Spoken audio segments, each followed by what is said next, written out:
บายดีมื้อนี้เพชรมณีจะมาห่อข้าวต้มให้เบิ่งเด้อเป็นข้าวต้มกุ้งจีนข้าวต้มสี่เหลี่ยมเนาะข้าวต้มกุ้งจีนสี่เหลี่ยมบ็อก12เป็นเอกลักษณ์ของเพชรมณีเนาะก็คือบ็อกสี่เหลี่ยมน้อยเนาะขนาดน้อยใหญ่ก็สิประมาณนี้เด้อประมาณนี้เลยจ้าประมาณนี้ตัวนี้มันเพชรแล้วยังบ่ทันได้มาตอกเนาะตัวนี้นี่จะเป็นบ่เพิ่มซีนเนาะซีน1สั้นแต่ว่าซีน1สั้นนี่มันก็อยากจุกๆแล้วได้พี่น้องแต่ว่าบางคนเนาะเพิ่นมักซีนหลายเพิ่นก็เพิ่มเป็นซีน2สั้นเนาะมาเฮียนห่อกันเลยของเพชรมณีเนาะจะเป็นคล้ายๆห่อของขวัญเนาะแต่ว่าส่วนหลายเขาต้มสี่เหลี่ยมนี่บางคนจะห่อเป็นลายเนาะถ้าเป็นลายเขาจะใช้แต่บล็อกเดียวแต่ว่าถ้าห่อก็ของขวัญต้องได้ห่อ2บล็อกเนาะแต่กี้เพชรมณีเอามาขายแต่ว่าช่วงนี้เพชรมณีไม่ได้เอามาขายแล้วเพราะว่าติดต่อ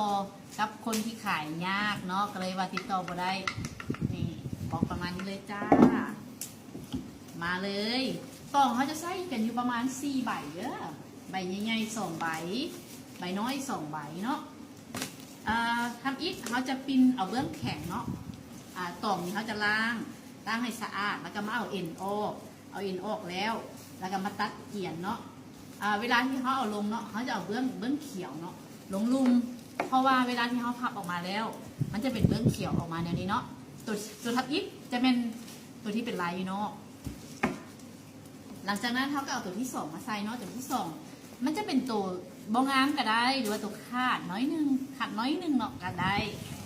เขาสามารถใส่ได้เนาะนี่ตัวนี้เขาจะให้มันเพียงกันเด้อเขาจะสลับเด้อจ้าตัวทั้งลุ่มมันก้านแข็งเนาะตัวทั้งทึงมันจะเป็นเบื้องอ่อนเนาะจะสลับหัวสลับหางกัน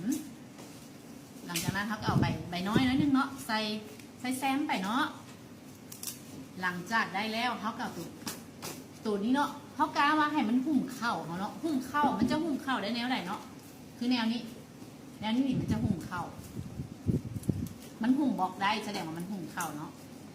หลังจากนั้นเขาก็เอาบัดนี้เวลาที่ตอกใบสุดท้ายเนาะเอาลงเขาจะปิ้นใบตองเบื้องเขียวขึ้นมาถึงเพื่อให้เข้าเขาถือตองเบื้องเขียวแล้วเข้าเขามันก็จะเขียวงามเนาะถ้าสมมุติใส่แล้วเขาสิการแล้วได้ดีเนาะเพื่อว่าให้มันพอดีอย่าการพอดีเนาะเขาเอาบล็อกน้อยนี่บล็อกน้อยเนาะมันจะบล็อกในกับบล็อกนอกเขาจะเอาบล็อกในทาบใส่เทือที่1เทือที่2หลังจากนั้นเขาสอกประมาณครึ่งของประมาณครึ่งไก่ของอันนี้เนาะที่2แล้วก็มาจับใส่พับค่ะดิเอาพับลงมาเบิ่งเนาะอันนี้พอดีมันสุดนี่โอเคปกได้พอดีตัวนี้